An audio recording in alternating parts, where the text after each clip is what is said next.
Hello beautiful people, welcome to smart programming. आज हम एक और इंटरेस्टिंग टॉपिक डिस्कस करने वाले हैं about the dexamethasone. Do you know कि डेक्सामीथाज़ोन प्रेगनेंसी के दौरान क्यों नहीं लगाना चाहिए, या अगर डेक्सामीथाज़ोन को हम लोग कंटिन्यूसली यूज़ करते हैं 5 से 15 दिन तक तो फिर उसके साइड इफ़ेक्ट्स क्या होंगे। क्या आपको पता है कि इसके जो रेजिड्यूज़ है वो मिल्क में, मीट में और लिवर में कितने दिन तक रहते हैं, और प्रेडनिसोलोन और डेक्सा का फ़र्क क्या है, या जो हम लोग एंटी इन्फ्लामेटरी एनसेड्स यूज़ करते हैं, non steroid anti inflammatory drugs, उसका और इसका आपस में रिलेशन क्या है। तो इन सब का आंसर जानने के लिए बने रहिए, जुड़े रहिए इस वीडियो के साथ। डेक्सामीथाज़ोन बेसिकली एक कार्टिकोस्टेरॉइड है। इसके अगर बेसिक्स की मैं बात करूं तो ह्यूमन बॉडी में या एनिमल बॉडी में किडनी के ऊपर एक ग्लैंड होता है, adrenal gland, cap like hat like structure होता है। उसमें 2 पार्ट्स होते हैं, मेडुला और कॉर्टेक्स। मेडुला पोर्शन एपिनेफ्रिन और नॉन एपिनेफ्रिन वगैरह यूज़ करता है, उस बारे में हम लोग नहीं डिस्कस करने वाले। पर जो कॉर्टेक्स रीजन है वो मिनरल कॉर्टिकॉइड्स और ग्लूकोकॉर्टिकॉइड्स सिक्रीट करता है। मिनरल कॉर्टिकॉइड्स में एल्डोस्टेरोन वगैरह आते हैं, जो क्या करते हैं कि पोटेशियम आइंस वगैरह को रेगुलेट करते हैं किडनीज के थ्रू, जिसकी वजह से ब्लड प्रेशर वगैरह रेगुलेट होता है। पर जो ग्लूकोकॉर्टिकॉइड्स है उसमें कार्टिजोल आता है मोस्टली, जो क्या करता है, जिसके 2 मेन इफ़ेक्ट होते हैं जिस्म के अंदर। एक तो है एंटी इन्फ्लामेटरी और दूसरा है ये स्टारवेशन और स्ट्रेस कंडीशन के अंदर ग्लूकोज को मुहैया करता है ब्लड के अंदर। आमतौर पर हर एक इंसान और हर एक जानवर के अंदर, चाहे वो कैटल हो, बफेलो हो, शीप, गोट, पेट्स हो, बर्ड हो, हर जगह पर ये रिलीज़ होता है और ये अपने इफ़ेक्ट्स को शो करता है। फॉर एग्ज़ाम्पल, अगर इन्फ्लामेशन कंट्रोल नहीं हो रही और इन्फ्लामेशन प्रोलॉन्ग है और वो उसके साइड इफ़ेक्ट ज़्यादा है, तो फिर वो एंटी इन्फ्लामेटरी के लिए या इम्यूनोसप्रेशन के लिए हमारा एड्रीनल ग्लैंड इसको सिक्रीट करता है। वेयर एज अगर स्टारवेशन है, अगर ग्लूकोज खाने में कम जा रहा है, या एनिमल को ग्लूकोज ह्यूमन को नहीं मिल रहा है, या वो फास्टिंग पर है, तब भी ये रिलीज़ होता है और ये ग्लूकोनियोजेनेसिस एक प्रोसेस होता है जिसके थ्रू ये ग्लूकोज को प्रोड्यूस करता है by the breakdown of fatty acids as well as the proteins. अगर मॉर्निंग की बात करें तो मॉर्निंग के अंदर कॉर्टिसोल का लेवल हाई होता है, चाहे वो एनिमल हो या ह्यूमन हो, और फिर जैसे जैसे वो दिन गुजरता रहता है तो कॉर्टिसोल की अमाउंट कम होती जाती है।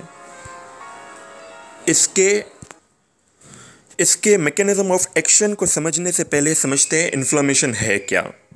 इन्फ्लामेशन एक कॉमन टर्म है। जब भी किसी को आपने देखा होगा चलते हुए कोई कील वगैरह या कांटा वगैरह चुभ जाता है, या कोई इंसेक्ट वगैरह बाइट करता है एनिमल को या ह्यूमन को, तो वहाँ पर रेडनेस आ जाती है, स्वेलिंग आ जाती है, पेन होता है, इचिंग होती है, और वो ऑर्गन कभी कभार फंक्शन कुछ देर के लिए काम करना, हाथ या पैर वगैरह, पैर का काम है चलना, हाथ का काम है लिखना, पढ़ना, लिखना वगैरह, तो वो काम हम लोग नहीं कर पाते। और कभी कभार इन्फ्लेमेशन अंदरूनी तौर पर होती है, जैसे मेस्टाइटिस वगैरह में, तो मिल्क वगैरह भी सीक्रेट नहीं होता है, प्रोडक्शन वगैरह भी लॉस हो जाती है एनिमल की। तो इन सब केसेस के अंदर ये साइंस वगैरह शो होते हैं।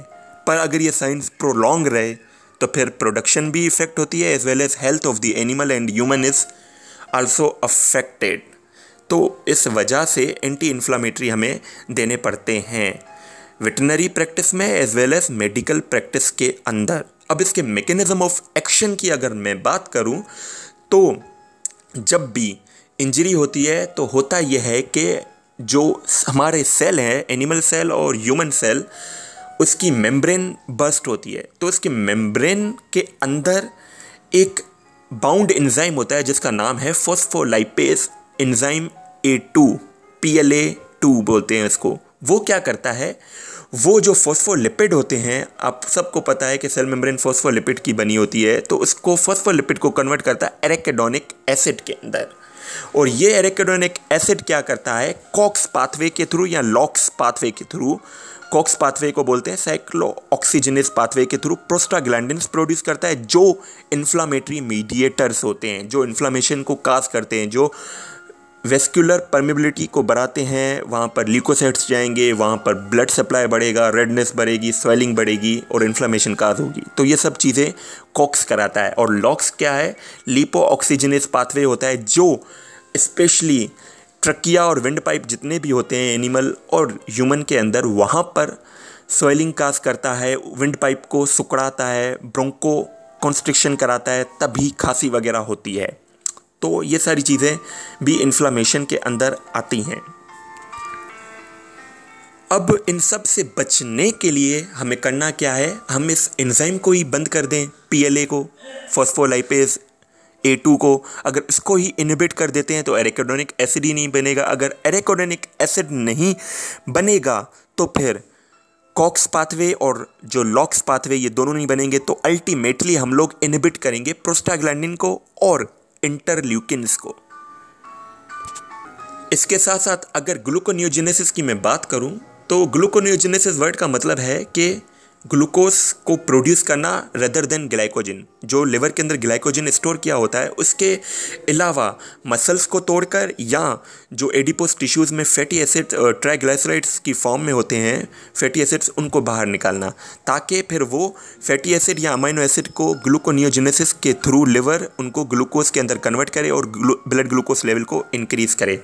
तो वो होता है T4, जो थायराइड के अंदर हार्मोन होता है T4, उसकी अमाउंट को इंक्रीज़ करके, वो भी कार्टिसोल या ग्लूकोकॉर्टिकॉइड्स या डेक्सामीथाजोन करता है।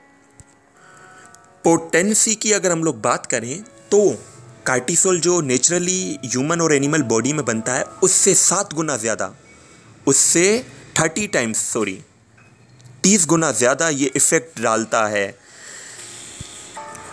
अगर हम लोग प्रेडनिसोलोन की बात करें तो प्रेडनिसोलोन से 7 गुना ज़्यादा इफेक्टिव है, ज़्यादा पोटेंट है डेक्सामीथाजोन। फॉर एग्जांपल प्रेडनिसोलोन अगर 0.15 mg आप यूज़ करते हैं पर kg तो उससे 7 गुना कम आपको कार्टिजोन या डेक्सामीथाजोन यूज़ करना पड़ेगा। अगर वो 1 मिलीग्राम आप देते हैं प्रेडनिसोलोन तो आपको 0.15 mg कार्टिजोल या डेक्सामीथाजोन देना होगा। अब अगर इसके यूजेस की हम लोग बात करें तो कैटल, बफेलोज और स्मॉल रूमिनेंट्स के अंदर ये यूज़ होता है ड्यूरिंग पार्चुरेशन में। जब 2 हफ्ते हो या पार्चुरेशन बहुत ही करीब हो तब हम इसको दे सकते हैं, ताकि ये इंड्यूस करता है पार्चुरेशन को और पार्चुरेशन जल्दी हो जाती है। इसके साथ साथ जितनी भी इन्फ्लामेटरी कंडीशंस होती हैं, जैसे कि नमोनिया, जैसे कि टॉक्सीमिया वगैरह, वहाँ पर भी आप इसको दे सकते हैं एनिमल के अंदर। अगर हॉर्सेस की बात करें तो एक कंडीशन होती है रिकरेंट एयरवेज ऑब्स्ट्रक्शन, यानी कि उसको सांस लेने में बड़ी विंड पाइप जो होता है हॉर्सेस के अंदर वो बिल्कुल कॉन्स्ट्रिक्ट हो जाता है। तो वहाँ पर भी हम लोग डेक्सामीथाजोन को यूज़ कर सकते हैं। In case of anaphylaxis shock, anaphylaxis word का मतलब है हाइपर सेंसिटिविटी रिएक्शंस। जब आप ब्लड ट्रांसफ्यूजन वगैरह करते हैं या कीमोथेरेपी वगैरह यूज़ करते हैं पेट्स के अंदर, specially in cats and dogs, तब आप इसको यूज़ कर सकते हैं। और इन केस ऑफ जब स्नेक बाइट होता है तो वहाँ पर एंटीवीनम ही काम करता है, पर आप डेक्सामीथाजोन देंगे तो वो क्या करेगा, वो PLA जो होता है, क्योंकि सेक्स जो ये वीनम होता है इसका, स्नेक वीनम, उसके अंदर फॉस्फोलाइपेज A2 की अमाउंट ज़्यादा होती है, तो ये उसको इनहिबिट करेगा, तो एंटी इन्फ्लामेटरी एक्शन देगा। तो हम लोग जल्दी रिकवर कर पाएंगे एनिमल के अंदर स्नेक बाइट या ऐसे ही जो टॉक्सिक क्रैब वगैरह बाइट्स वगैरह होते हैं उनमें। इसके साथ साथ इसका एक यूज़ होता है एड्रिनल ग्लैंड ह्यूमन साइड पर। जब एड्रिनल ग्लैंड की एक्टिविटी को चेक करने के लिए हम लोग डेक्सामीथाजोन यूज़ करते हैं, क्योंकि होता यह है कि डेक्सामीथाजोन जब आप पेशेंट में लगाएंगे तो 32 आवर्स तक ये अपना काम दिखाएगा। फिर ये इसकी हाफ लाइफ लो डाउन होती जाती है और जो हमारा कार्टिजोल है, जो नेचुरल कार्टिजोल है, कार्टिकोस्टेरॉइड से निकलता है एड्रिनल ग्लैंड से, उसकी अमाउंट बढ़ती जाती है। तो इससे हमें पता चलता है, अगर वो बढ़ती जाएगी तो हमें पता चलेगा कि भाई एड्रिनल ग्लैंड सही काम कर रहा है। अगर वो नहीं बढ़ती है 32 घंटे के बाद भी और हमें दोबारा डेक्सामेथासोन देना पड़ रहा है पेशेंट में, तो इसका मतलब ये है कि एड्रिनल ग्लैंड में प्रॉब्लम है, उसमें कैंसर वगैरह का कोई इफेक्ट वगैरह है या कुछ और भी मसला मसाइल हो सकते हैं। इसके साथ साथ एक ओल्ड प्रैक्टिस ये होती थी कि शॉक वर्ड का मतलब ये है कि ब्लड वॉल्यूम में उतार चढ़ाव, उसमें कमी आ जाना। तो उस कंडीशन के अंदर हम लोग डेक्सामेथासोन देते थे, पर जो रिसेंट रिसर्चेज हैं वो इसको फेवर नहीं करती। वो ये कहती हैं कि शॉक वगैरह में इसका कोई हाई डोज ज़्यादा देना वगैरह इतना फ्रूटफुल नहीं है। कीटोसिस एक कंडीशन होती है स्टारवेशन की कैटल के अंदर, बफेलोस के अंदर, वहाँ पर भी हम लोग डेक्सामेथासोन को यूज़ कर सकते हैं क्योंकि ये ग्लूकोनियोजेनेसिस को प्रमोट करता है। उसके साथ साथ एक और कंडीशन आती है फीवर की। अब फीवर के अंदर डेक्सामेथासोन नहीं देना चाहिए क्योंकि ये हमारे बहुत से दोस्तों की देखिए होता यह है कि जब भी फीवर ज़्यादा होगा वो होता है प्रोस्टाग्लैंडिन E2 की वजह से। तो वहाँ पर एनसेड जो होती है ना, non steroid anti inflammatory drugs, जहाँ पर पेनाडोल हो गई और जितने भी एनसेड्स वगैरह जितनी भी आती हैं वो सारी मोर इफेक्टिव है एज़ कम्पेयर टू द हमारा डेक्सामेथासोन या कार्टिजोल। पर इसके बरक्स अगर अक्यूट केसेस हैं, अक्यूट केसेस वर्ड से मुराद यानी कि मेस्टेटिस में भी अक्यूट केस आता है, HS है, हेमोरेजिक सेप्टिसीमिया वगैरह, जहाँ पर हमें शॉर्ट टाइम के अंदर जल्दी इफेक्ट चाहिए, तो वहाँ पर हम लोग dexamethasone as well as NSAID इन दोनों को साथ में दे सकते हैं, पर इंटरवल ऑफ 6 to 8 आवर्स। एक साथ का मतलब यानी कि 6 से 8 घंटे के टाइम पीरियड के मुफासले पर गैप के बाद हम लोग इसको इंड्यूस कर सकते हैं। तो उसके बहुत ही जल्दी और तगड़े इफेक्ट हमें शो होते हैं। कुछ कंडीशंस होती हैं जैसे कि एंडोटॉक्सीमिया या जो लिपोसैकेराइड्स होते हैं, जो हमारे बैक्टीरिया हैं उनकी जो सेल वाल है वो बनी होती है लिपोपॉलीसैकेराइड्स की, LPS उनको कहते हैं। वो क्या करते हैं, वो ही साइटोकाइंस वगैरह की प्रोडक्शन को बढ़ाते हैं, जिसकी वजह से इन्फ्लामेटरी मीडिएटर्स ज़्यादा ये काज करते हैं इन्फ्लामेशन को। पर इसके बरक्स कार्टिजोल या डेक्सामेथासोन क्या करता है, इनको इनहिबिट करता है, जिसकी वजह से क्या होता है कि एंटीटॉक्सीमिया कंडीशंस जो होती है, ब्लड के अंदर टॉक्सिन्स की अमाउंट बढ़ जाती है, फॉर एग्जांपल HS के अंदर, या जो अक्यूट मेस्टाइटिस का केस आता है, या नमोनिया के अंदर, इन सब केस, या कोलीबैसिलोसिस एक कंडीशन आती है इकोलाई की वजह से होती है। तो इन सब कंडीशंस के अंदर जो डेक्सामेथासोन है उसका बेस्ट इफेक्ट नज़र आता है और ये एंटी इन्फ्लामेटरी इफेक्ट अपना दिखाकर, या ये जो LPS है, लिपोपॉलीसैकेराइड्स है, इनको इनहिबिट कर या साइटोकॉन्स जो इन्फ्लेमेटरी मीडिएटर्स है उनको सप्रेस कर ये बेहतरीन इफेक्ट शो करती है। इसके साथ साथ आपने काफ को देखा होगा कि वो दिन में बिल्कुल, रात में बिल्कुल सही होते हैं और मॉर्निंग में जब हम लोग उठते हैं तो वो काफ बैठा हुआ आता है, उसमें समवाट डायरिया होना स्टार्ट हो जाता है या नमोनिया का केस उसमें होता है, या सेप्टिसेमिक कंडीशंस आती हैं जिसको हम लोग शॉक वगैरह या मुख्तलिफ कंडीशंस में अगर काफ घेरा हुआ है तो भी हम लोग डेक्सामेथासोन उसको दे सकते हैं। उसके बेस्ट रिज़ल्ट शोज़ होते हैं क्योंकि ये काफ ही या जो किड होते हैं स्मॉल रुमिनेंट्स के अंदर, ये ही हमारे लिए बोनस का बायस बनते हैं क्योंकि ये या तो मीट प्रोडक्शन के अंदर काम आएंगे या फ्यूचर में जाकर काऊ वगैरह बनेंगे, तो मिल्क प्रोडक्शन में भी ये काम आ सकते हैं, इनकी रेयरिंग। एक कंडीशन आती है कैटल के अंदर थिलीरियोसिस, जो प्रोटोजोल डिजीज़ है, जिसमें होता है ये कि लंग्स के अंदर नमोनिया प्रोलिफरेशन होती है, WBCs वगैरह की, कंजेशन वगैरह के, लंग्स के अंदर ब्लड वेस्कुलराइजेशन वगैरह बढ़ जाती है। तो वहाँ पर हम लोग डेक्सामेथासोन को प्रोमिथाजीन जो एंटी प्रोटोजोल ड्रग है उसके साथ देते हैं तो फिर बेहतरीन रिजल्ट हमें मिलते हैं। इसके साथ साथ डेक्सामेथासोन का एंटी हिस्टामाइनिक भी इफ़ेक्ट है, हिस्टामाइन रिलीज़ होता है मास्ट सेल्स से, तो ये क्या करता है, हिस्टामाइन के अगेंस्ट इफ़ेक्ट करता है, यानी कि इन्फ्लेमेशन के अगेंस्ट इसका बेहतरीन इफ़ेक्ट है। नमोनिया या फीवर वगैरह में होता यह है कि पहले टेम्परेचर राइज़ होता है क्योंकि मेटाबॉलिक एक्टिविटी बढ़ जाती है, पर कंटिन्यूसली अगर बैक्टीरिया नहीं मर पा रहे तो फिर जो हो एनिमल का जिस्म होता है या ह्यूमन बॉडी होती है वो हीट प्रोडक्शन करना बंद कर देती है, तो फिर हाइपोथर्मिया की कंडीशन आ जाती है, पर सेप्टिसिमिक कंडीशन स्टिल रहती है। तो वहाँ पर भी हम लोग डेक्सामेथासोन वगैरह यूज़ कर सकते हैं। नमोनिया में आपने देखा होगा कि आधा जो जिस्म होता है वो ठंडा होता है और आधा जिस्म गर्म होता है, तो इन कंडीशन में ये बेहतरीन रिजल्ट शो करती है। अब हीट शॉक प्रोटीन्स की अगर मैं बात करूं तो कुछ प्रोटीन्स होती हैं जो हमें हीट स्ट्रोक वगैरह से बचाती हैं। तो जब भी गर्मी वगैरह ज़्यादा हो या हीट इंडेक्स ज़्यादा हो, चाहे वो हमारे कैटल शेड में हो या एनवायरनमेंट में हो, तो ह्यूमन साइड पे वहाँ पर भी हम लोग उससे हीट स्ट्रोक से बचने के लिए हम लोग प्रिवेंटिव मेजर्स ले सकते हैं डेक्सामेथासोन वगैरह का यूज़ करके। अब कंट्रा इंडिकेशन की हम लोग बात करें तो कहाँ पर डेक्सामेथासोन नहीं देनी चाहिए। जैसे रैबिट्स ज़्यादा सेंसिटिव होते हैं डेक्सामेथासोन की तरफ, तो वहाँ पर हमें केयर रखनी चाहिए। उसके साथ साथ during pregnancy, late pregnancy stage के अंदर हमें या मिडिल प्रेगनेंसी स्टेज के अंदर हमें डेक्सामेथासोन नहीं यूज़ करनी चाहिए, क्योंकि ये क्या करता है, ये प्रेगनेंसी पार्चुरेशन को इंड्यूस कराता है। इसके साथ साथ जो अर्ली लैक्टेशन है वहाँ पर भी हमें, जब दूध देने पर जानवर आता है वहाँ पर भी हमें डेक्सामेथासोन नहीं यूज़ करना चाहिए, क्योंकि इसके जो रेजिड्यूज़ हैं वो मिल्क के अंदर भी शेड होते हैं। इसके साथ साथ ये जो कैल्शियम एब्जॉर्प्शन है ना मिल्क के अंदर जो कैल्शियम एब्जॉर्ब होता है, मिल्क के अंदर कैल्शियम की अमाउंट को ये ऊपर नीचे करता है, क्योंकि विटामिन डी का काम ये होता है कि वो बोन से या जितने भी कैल्शियम के रिजर्वायर है वहाँ से कैल्शियम को लेके आता है ब्लड के अंदर, फिर वहाँ से ब्लड के थ्रू ये आता है मिल्क के अंदर, तो फिर ये इस पूरे साइकिल को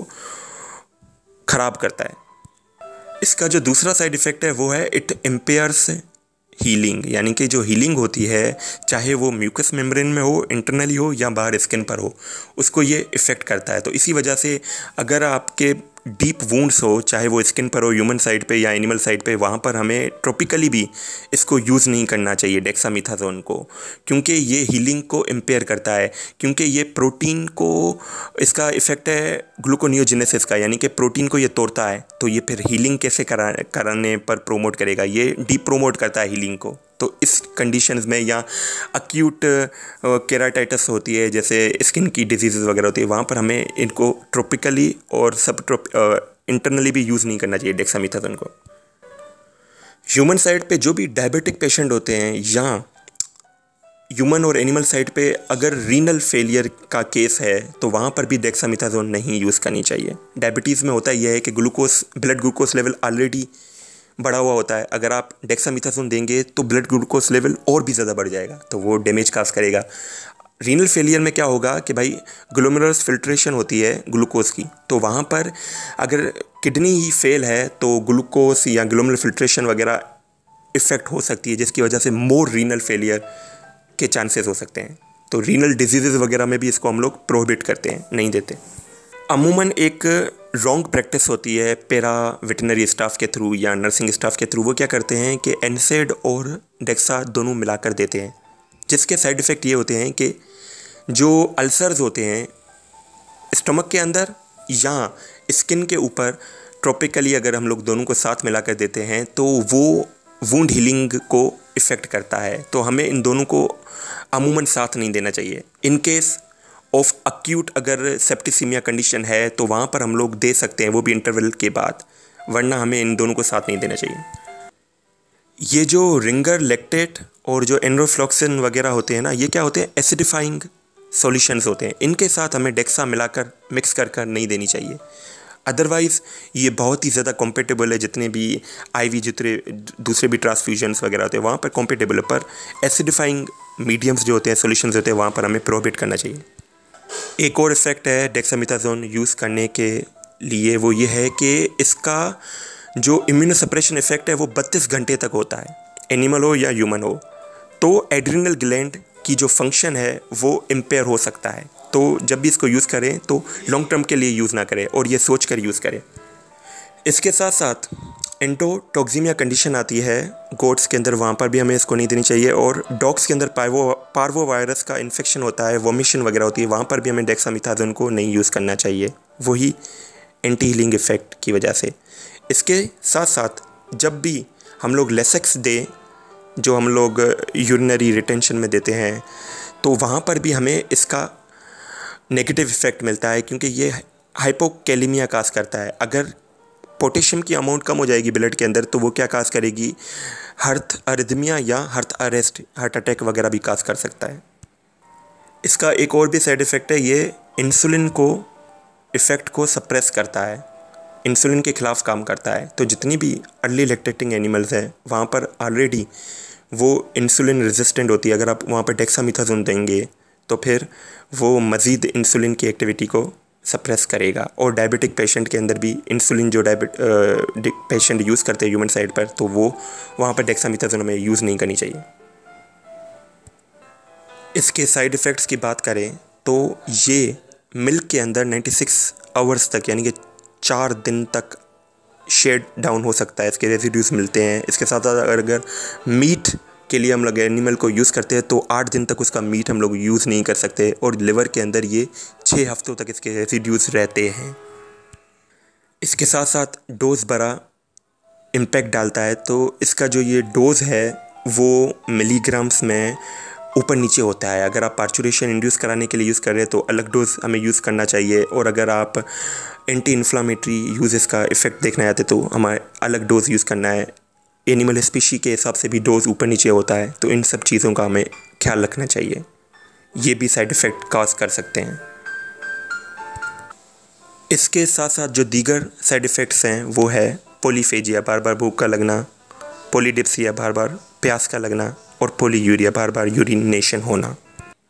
दीगर जो साइड इफ़ेक्ट है वो है लिवर पैथी, लिवर ख़राब हो सकता है। इसके साथ साथ हाइपरलिपिडेमिया, फैटी एसिड्स की कंसंट्रेशन लिपिड में ज़्यादा हो सकती है। थायराइड हार्मोन डिसफंक्शन, अगर प्रोलॉन्ग हम लोग यूज़ करते हैं तो उसका साइड इफ़ेक्ट ये होगा, तो प्रोलॉन्ग इम्यूनोसप्रेशन होंगे, तो फिर टॉक्सोप्लाज्मा गोंडाई वगैरह या फंगल इन्फेक्शंस वगैरह भी अटैक कर सकते हैं एनिमल या ह्यूमन पर।